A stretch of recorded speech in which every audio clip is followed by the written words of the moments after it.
we have to go back to a little bit of history to understand how things rolled out for the South American continent. Now, basically, when uh, the European settlers were looking at, you know, uh, kind of, searching the new world, what they called, that was the terminology they used. They were seeking new world to find out, where the natural resources are, how they can, uh, collect those resources for the European continent and so on and so forth. So one of the primary difference between the European settlement which the North American continent saw and the South American continent saw is the difference of uh, the theme of the conquest. So in the North American continent, there was more of an intention of settlement and economics, whereas in the South American continent, especially in the starting years of colonization, uh, the theme was of collecting the loot and taking it back to Europe. So this was the difference between the two.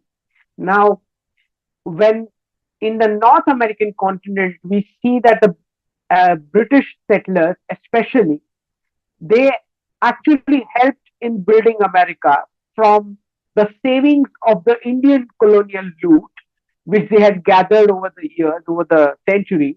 And there was a spending model also involved in the North American continent. Whereas in the South American continent, rather than the settlers bringing in anything, the major objective was primarily to collect the loot and take it back to Europe.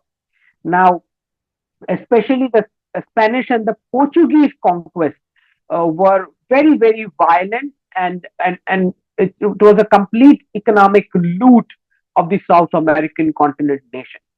So, if we have to compare North America with South America, it would not be fair in the sense that the stage with the life cycle of the South American continent after independence started was pretty much raw and point of a kind of a zero starting compared to the North American independence and how it moved forward. So this was a primary difference in terms of where the train began its journey from. I mean, at what stage? Also, we need to see that uh, most of these South American continents had massive influence of communism, specifically because the socialist ideologies were more from Portuguese and the Spanish origin, which were too much involved with the socialist freebies and a welfare state kind of a format. So once these nations got independence, uh, the influence was more on the radical left side in terms of governance. So, despite having natural resources, I mean, we all know that Venezuela, if I'm to cite one of the example of the country, despite of the fact that they had massive oil reserves, um, you see that the position is always that of a very weak economy, because all these resources were more or less went into corruption, bribery, and the strength of the economy went into the socialist freebie rather than focusing on building an economy with capitalist base. Whereas the Northern American counterpart, there was an intermingling of the British corporate sector and the aristocrat families with the North American setup for productivity for all the factors of production.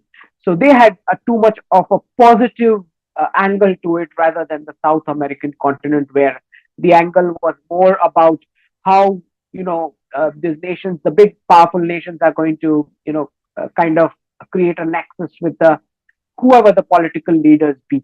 So one of the main reason why those nations which are staunchly Abrahamic in nature, staunchly, I mean, in the sense that if you talk about US, while you have bipartisan, alignment to Christianity, it is still not staunch in the sense that the individual liberties are still high.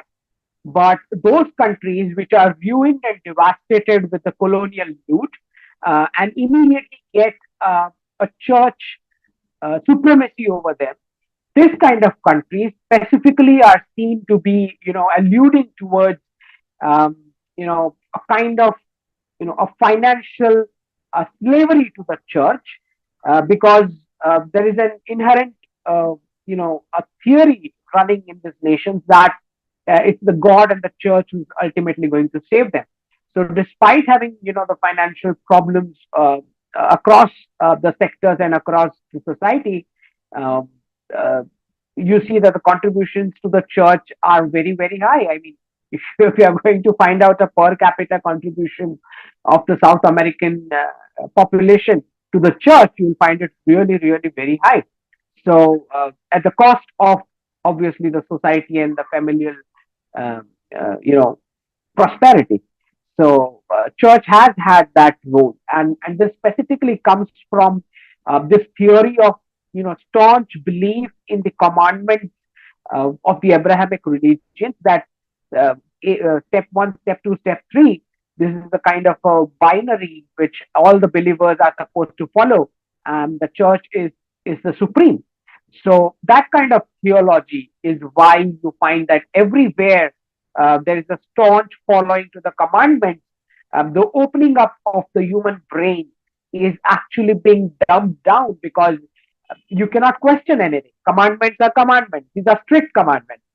So either it is a yes or it is a no. And if it is a no, then you are not a believer.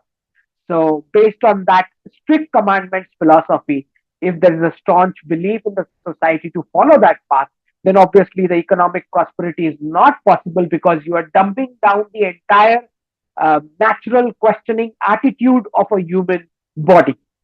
So this is exactly why such countries remain extremely poor.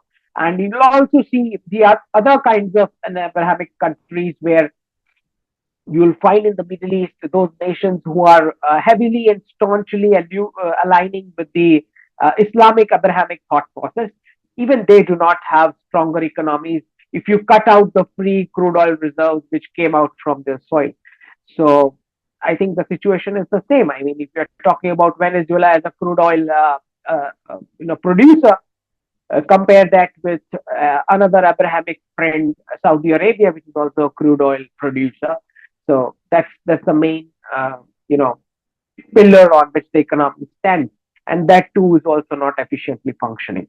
So this is what happens with all those countries who have the church and the clerics sitting on their head with strict commandments, and people believe in that kind of a theology that if you don't follow those commandments, you are destined to doom. So basically, they seek doom. Actually, I mean, you should not say this, but basically, they are trying to seek doom for themselves because the afterlife is promised to be something of a heaven. So that is what the theory works over here, which is why this countries always remain poor.